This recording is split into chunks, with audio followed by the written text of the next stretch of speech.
నెట్టివేయబడతాం. దేవుడిచ్చాడు ఈ దేహం, ఆయన వల్ల అనుగ్రహించబడినది. ఇది నా సొత్తు కాదు, ఆయన విలువ పెట్టి కొన్నాడు.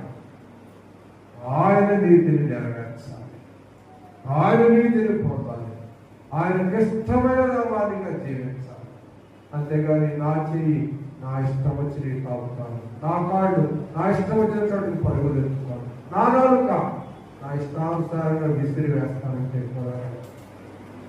సహోదరి సహోదరు విసిరి వేస్తే ఎవడైనా నా అవయములు పాడు చేసినా నేను వారిని పాడు చేయను.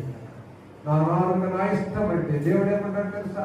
మోసకరమైన నాలుక, ఆయన నీకేమి చేయను, ఎంతకంటే నీకు అధికముగా ఏమి చేయను. తంగేడి దుప్పులతో కూడిన బాణములను, బలాంచుల చేతిలో వాడిన బాణములను ఆయన నీకేంటే. కీర్తన గ్రంథం 120వ అధ్యాయము 3వ వచనంలో రాయబడి ఉన్నది. చూడండి, ఆ మోసకరమైన నాలుక ఆయన నీకేమి చేయను, ఎంతకంటే అధికముగా నీకేమి చేయను. కన్నేడు దుప్పులతో కూడిన బాణములను, బలాంచులు వాడిగల బాణములను నీ మీద వేయను. సహోదరి సహోదర, నా ఇష్టం అంటే తగ్గేడు దుప్పులతో కూడిన బాణములు, బలాంచులు వాడిగల బాణములు నీ మీద పడతాయి.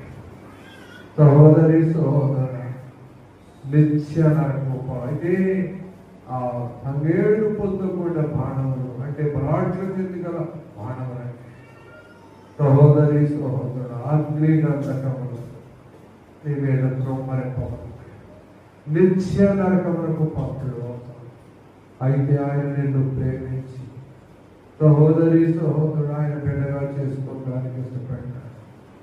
ఏ విషయంలో కూడా నీవు దారి తొలగకూడదు.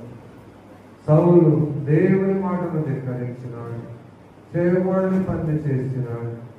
దేవుడు అభిషేకించిన బిడ్డ మీద పగ పెంచుకున్నాడు, విషపు చూపు చూస్తున్నాడు. దేవుని ఆత్మ అక్కడి నుంచి విడిచిపోయినది. సహోదరి సహోదరుడ, నీ జీవితం